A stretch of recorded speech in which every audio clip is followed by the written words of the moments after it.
When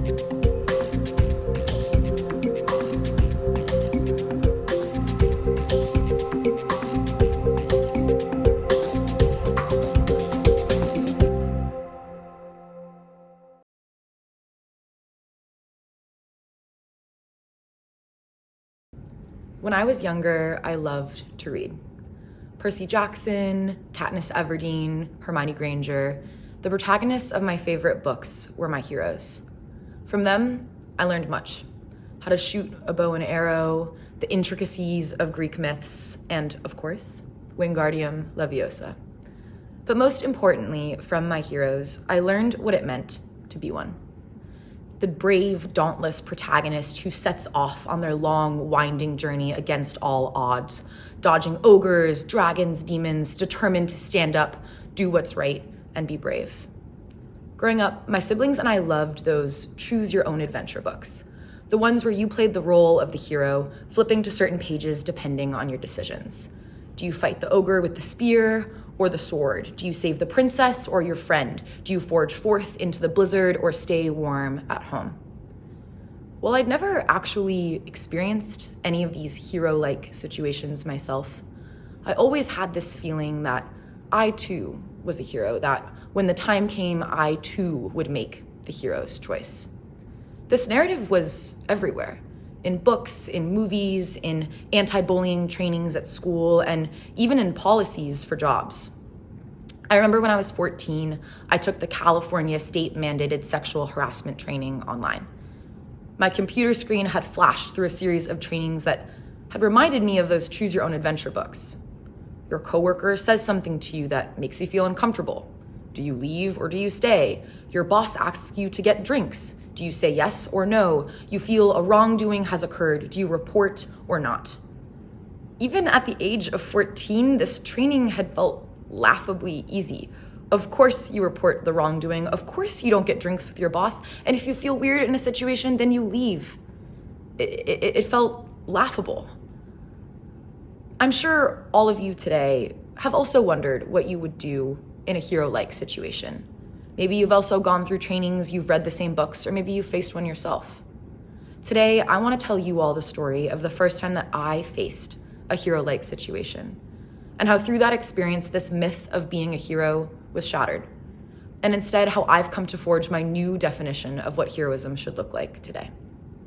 My story starts at the United States Department of Defense, the 5-sided Pentagon building across the river from DC that's home to a maze of hallways of 5-star military generals, military officials, and the brightest, most brilliant minds in American national security. I was an intern there, and I was thrilled to be in the building. I felt like I was making an impact, doing something, and protecting people. But my story starts not at the Pentagon, but across the river at a happy hour. I was already anxious to leave. Being an intern, I was underage, so I couldn't drink with my coworkers. I didn't understand what this networking thing was that everyone seemed to be doing, and I was still wearing my sweaty H&M business casual from my day in the office.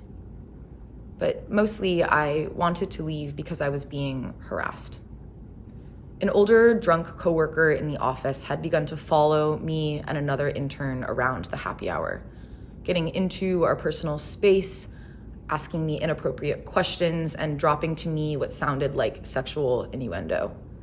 Toward the end of the night, myself and the other intern took refuge among a large group of people to avoid him, when suddenly the drunk harasser broke through the group of people and lurched toward me with his arms outstretched, only to be pushed back by an older military officer who was standing nearby. There was an agonizing moment of silence, in which no one standing in the circle moved or said anything. Finally, a woman in the office, not much older than us, grabbed the other intern and I and drove us home safely. In the car, I felt outraged, but also confused. The injustice to me felt as clear as day. The setting of the Pentagon, an agency dedicated to the protection of others, ironic. Yet why were we the ones that had to leave?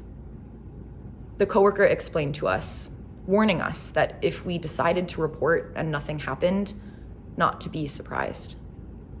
At the end of the day, she told us, the Department of Defense is still a boys' club. Back at my apartment, sitting on my bed, teary and dazed, I began to realize that I'd found myself in a hero-like situation. Yet the path of reporting, which felt so righteous, so brave, so noble, exactly what a hero would do, what I would do, felt inaccessible. I was an intern. 3 weeks in, I was still figuring out if it was possible to buy those little socks for wearing high heels, or if I had to straighten my hair before a meeting, or if I had to take notes in a notebook or on my computer.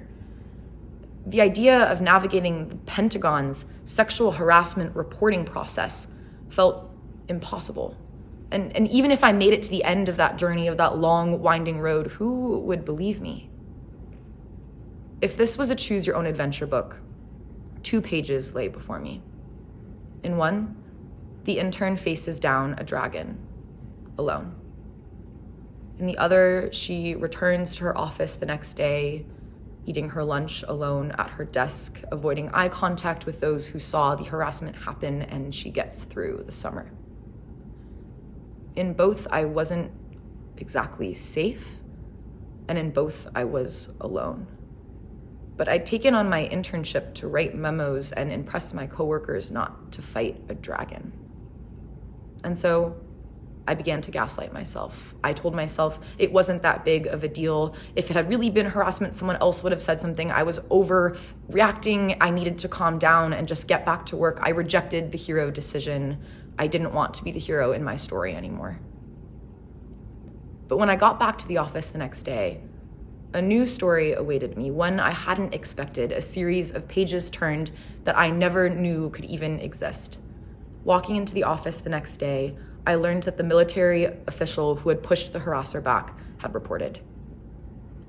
I cannot describe what it felt like when I learned that he'd reported. Something like the combination of a heavy release of pressure lifting from my shoulders and a rush of validation. I felt like crying and celebrating all at once. Women in the office continually checked in on me throughout the day. The assistant secretary took the time to do a meeting with me and talk about what had happened and how to reform and educate the office. And the harasser ended up quitting before the investigation into his actions even began. My office became what I would like to call a community of protectors. A community that recognizes the shared responsibility to protect its most vulnerable members, acknowledging that everyone has a role to play. A few weeks later, I wrote an article in the New York Times about the incredible and unique outcome of my experience. I received a lot of congratulations, people telling me how brave I was, how strong I was, but I think that a lot of people missed the point. I wrote in my article at the very end that a few weeks after the incident, I approached the military officer who had pushed back the harasser and then reported, and tried to thank him for what he had done. He had brushed off anything close to a thank you. "It's about protecting each other," he said. "It's an honor and privilege to serve with you." It's about protecting each other. So often these talks aimed at youth are telling you to stand up against the injustice that you're feeling, to be brave, be a hero, do what's right. It would be easy for me today to stand here and do the same. But I've come to learn through my experience that heroism is also a sacrifice. And heroism is also something that is often placed on the shoulders of those who are most vulnerable and least well equipped to walk that long, winding journey alone. This hero narrative also isolates the victim or the hero, telling them that it's their journey, their battle, everyone's fighting their own, you have yours, and frees others from the responsibility of protecting them. So today I'm here to actually say the opposite. Rather than telling you, the young people, to get on the stage and fight your own battles, I'm talking to everyone in the audience. To the parents who are CEOs of their company, to the principals of high schools, to the supervisors at offices, to the assistant secretaries and other government agencies. How do you create a community of protectors? How do you educate, reform, and if necessary, react your spaces to protect your most vulnerable members? Nearly every woman I know has her own story of sexual harassment. I published my story, and my story was unique not because I was sexually harassed, but because my community protected me.